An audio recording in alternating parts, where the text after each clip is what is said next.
సాధారణంగా యుద్ధం అంటే ఆయుధాలు, వ్యూహాలు, విజయాలు మాత్రమే కనిపిస్తాయి. కానీ ఆ యుద్ధ భూమిలో పోరాడే సైనికుడి కడుపు నిండుతుందా లేదా అన్నది ఇప్పుడు ప్రశ్నార్థకంగా మారింది.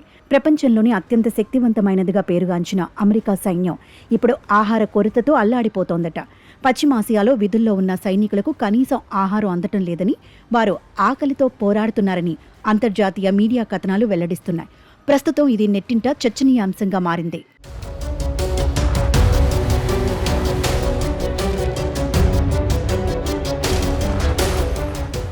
సోషల్ మీడియాలో ఇటీవలి కొన్ని ఫోటోలు వైరల్ అవుతున్నాయి.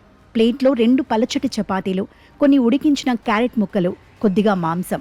ఇది విందు భోజనం కాదు, అగ్రరాజ్య సైనికులకు వడ్డిస్తున్న ప్రస్తుత ఆహారమని తెలుస్తోంది. ఇరాన్తో యుద్ధం మొదలైనప్పటి నుంచి వేల మంది సైనికులను అమెరికా పశ్చిమాసియాకు పంపింది. ముఖ్యంగా యుఎస్ఎస్ ట్రిపోలి, అబ్రహాం లింకన్ వంటి యుద్ధ నౌకల్లో ఉన్నవారు తాజా సరుకులు లేక రేషన్ పద్ధతిలో దొరికిన ఆహారాన్ని పంచుకుంటూ కాలం వెళ్లదీస్తున్నట్లు వార్తలు వినిపిస్తున్నాయి. యుద్ధం కారణంగా గగనతలం మూసివేతలు, రవాణా సమస్యలు తలెత్తడంతో ఏప్రిల్ నుంచి విదేశాల్లో ఉన్న సైనికులకు నిత్యావసరాల సరఫరా నిలిచిపోయింది. కనీసం టూత్ పేస్ట్, షాంపూ, స్నాక్స్ వంటివి పంపేందుకు కూడా వీలు లేకుండా పోయింది. మిలిటరీ జిప్ కోడ్స్కు పోస్టల్ సేవలు బంద్ కావడంతో అమెరికాలోని సైనిక కుటుంబాలు ఆందోళన వ్యక్తం చేస్తున్నాయి. తమ బిడ్డలకు ఆహారం పంపినా అవి గమ్యస్థానానికి చేరటం లేదని తల్లిదండ్రులు వాపోతున్నారు.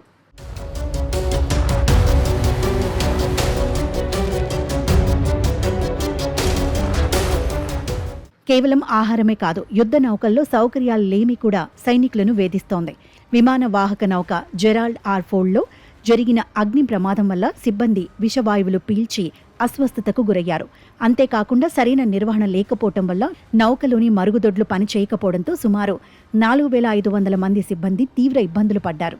నెలల తరబడి కొనసాగుతున్న మోహరింపులు సైనికుల మానసిక, శారీరక ఆరోగ్యంపై తీవ్ర ప్రభావం చూపుతున్నాయి. అత్యున్నత సాంకేతికత, భారీ బడ్జెట్ ఉన్న అమెరికా రక్షణ శాఖ తమ సైనికులకు కనీస అవసరాలను తీర్చలేకపోవడం ఇప్పుడు ప్రపంచవ్యాప్తంగా చర్చనీయాంశమైంది. యుద్ధ క్షేత్రంలో శత్రువుల కంటే ఆకలితోని సైనికులు ఎక్కువగా పోరాడాల్సి రావడం విచారకరం. మరి ఈ సంక్షోభంపై ట్రంప్ ప్రభుత్వం ఎలా స్పందిస్తుందో చూడాలి.